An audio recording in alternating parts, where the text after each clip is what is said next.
Hello friends, நான் உங்கள் கணேஷ். நீங்கள் பார்த்துட்டு இருக்குது டேஸ்ட் வித் அண்ணாச்சி. இன்றைக்கி நம்ம அடுப்பு எதுவும் பற்ற வைக்காமல் சூப்பரான ஒரு கேக் ரெசிபி தாங்க செய்ய போகிறோம். இந்த லீவில் இருந்த என் பசங்களோட ஐடியா படி அவங்க ஏதோ யூடியூப்பில் பார்த்துட்டு எனக்கு ஐடியா சொன்னாங்க, இந்த மாதிரி பண்ணுங்க அப்படின்ட்டு. அவங்களோட சப்போர்ட்டில் இந்த சூப்பரான கேக் செஞ்சுருக்கோங்க.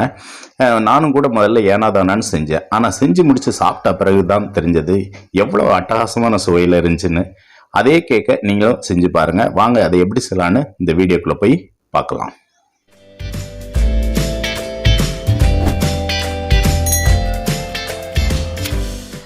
ஓகே ஃப்ரெண்ட்ஸ், நான் இதுக்கு இன்னைக்கு ஒரு 12 பீஸ் பிரெட், அதாவது ஒரு பாக்கெட் பிரெட் பாக்கெட் எடுத்திருக்கேன். அதில் இந்த சைடு ஓரங்கள்லாம் இருக்கிற அந்த ப்ரௌன் கலராக இருக்கிறத முதல்ல கட் பண்ணிக்கலாம். இதை கட் பண்ணது, ஹெல்ப் பண்ணது எல்லாமே என்னோட பசங்க தான். நான் கூட அவங்களுக்கு நான் சப்போர்ட் பண்ணேன். இப்போ அந்த 12 பிரெட்டையும் நம்ம இந்த சைடு ஓரங்களை கட் பண்ணி எடுத்திருக்கோம். இது ஒரு பக்கம் இருக்கட்டும். இப்போ ஒரு பெரிய சைஸ் 20 ரூபா சைஸ் இது ஓரியோ பாக்கெட் பிஸ்கட் எடுத்து அதில் உள்ள சென்டரில் உள்ள க்ரீமை எடுத்துட்டு, பிஸ்கட் தனியாக அந்த க்ரீம் தனியாக நம்ம வேற வேற பவுலில் எடுத்து வச்சுக்கலாம். இந்த க்ரீம் பத்தாது, அதனால் நான் கூடுதலாக அதுக்கு என்ன பண்ணியிருக்கேன்னா ஒரு மில்கி பார் ஒன்று வாங்கி சேர்த்துருக்கேன். இந்த பிஸ்கட் எல்லாமே நம்ம உடச்சி விட்டுக்கலாம். இந்த மாதிரி 1-2 உடச்சி விட்டுட்டு, இந்த க்ரீம் எக்ஸ்ட்ரா வேணுங்கிறதுக்காண்டி இந்த மாதிரி மில்கி பார் பிஸ்கட் சாக்லேட் ஒன்று எடுத்து அதோட சேர்த்துக்கோங்க. உங்களுக்கு இதே போதுன்னு நினச்சிங்கன்னா, அந்த பிஸ்கட்டில் உள்ள க்ரீம் போதுன்னு நினச்சிங்கன்னா அதோட எடுத்துக்கிட்டோம். இப்போ இந்த பிஸ்கட் கூட 2 டேபிள் ஸ்பூன் அளவுக்கு சுகர் சேர்த்துக்கிட்டோம். அப்புறம் இந்த மில்க் க்ரீம் கூட 1 டேபிள் ஸ்பூன் அளவுக்கு சுகர் சேர்த்துக்கிட்டோம். சேர்த்துட்டு இதில் சூடான, அதாவது கொதிக்க வச்ச சூடான பாலை கொஞ்சம் கொஞ்சம் சேர்த்துக்கோங்க. அதாவது ரெண்டுமே க்ரீமா ஆகிற அளவுக்கு, நல்ல ஒரு பேஸ்ட் மாதிரி இருக்கிற அளவுக்கு பார்த்து நீங்கள் பாலை சேர்த்துக்கோங்க.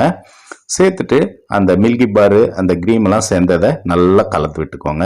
அதே மாதிரி பிஸ்கட்டு போட்டு விட்டதையும் நம்ம நல்லா இந்த மாதிரி ஒரு பேஸ்ட் மாதிரி கலந்து வச்சுக்கோங்க. அது பால் ஊற்றின உடனே அது உங்களுக்கு நல்லா கரைஞ்சி வந்துடும். இந்த மாதிரி கரைச்சி ஒரு பக்கம் வச்சுக்குவோம். இப்போது நம்ம சைட்லாம் கட் பண்ணி வச்ச ப்ரெட்டை 4 பீஸாக வச்சுக்கிறோம். கீழே அதாவது ஃபஸ்ட்டு ஒரு கோட்டிங் அந்த மில்க் க்ரீமை நம்ம அப்ளை பண்ணிக்கலாம். ஒரு 4 ஸ்பூன் எடுத்து ஊற்றி அதை ஸ்பூன் வச்சு நல்லா தடவி விட்டுருங்க. அப்புறம் அந்த பிஸ்கட்டு கரைச்சோம்ல அந்த பேஸ்ட்டு, அந்த சாக்கோ பேஸ்ட், அதையும் ஒரு கோட்டிங் நல்லா தடவி விட்டுக்கோங்க. இதுக்கப்புறம் திரும்ப 4 ப்ரெட்டை அதே மாதிரி ஒரு லைன் வச்சுக்கலாம். இந்த மாதிரி அடுக்கு அடுக்கா நான் 12 ப்ரெட் எடுத்திருக்கேன். 3 அடுக்கு வைக்கிறேன். 3 12, 3 அடுக்குக்கு சரியாக இருக்கும். அது திரும்பவும் அந்த மில்க் க்ரீமை ஒரு கோட்டிங் நல்லா ஸ்பூன் வச்சு நல்லா தடவி விட்டுட்டு, அப்புறம் திரும்ப சாக்லேட்டு அந்த பிஸ்கட்டு க்ரீம் அதையும் ஒரு கோட்டிங் போட்டுக்கலாம். இதே மாதிரி அடுத்த அதாவது 3rd ரோ அதையும் அந்த ப்ரெட்டெல்லாம் அடுக்கி வச்சு இந்த மாதிரி பண்ணிடுங்க. ரொம்ப ரொம்ப சிம்பிளாக.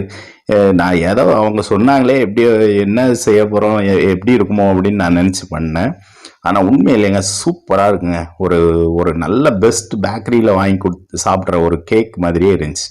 இப்போ நான் 3வது ஸ்டெப்பும், அதாவது அந்த ப்ரெட்டும் எடுத்து வச்சு மேலே இருக்கிற அந்த க்ரீம் ஃபுல்லாக அப்ளை பண்ணி விட்டுக்கிட்டேன். அதே மாதிரி சைடுகள்லையும் இதே மாதிரி அப்ளை பண்ணிக்கோங்க. ஃபைனலாக ஒரு டெய்ரி மில்க்கு ப்ரௌன் கலர் சாக்லேட்டை இந்த மாதிரி ஒரு கேரட் துருவுறதுல வச்சு இப்படி துருவி விட்டிங்கன்னா அது பார்க்குறதுக்கு இன்னும் அழகாக இருந்துச்சு. டேஸ்ட்டும் டிஃப்ரெண்ட்டாக இருந்துச்சு. ஃபைனலாக கொஞ்சம் முந்திரி பாதாம் பொடி பண்ணி தூவி விட்டோம். ரொம்ப அட்டகாசமாக இருந்துச்சுங்க. கண்டிப்பாக ஒரு முறை செஞ்சு பாருங்கள்.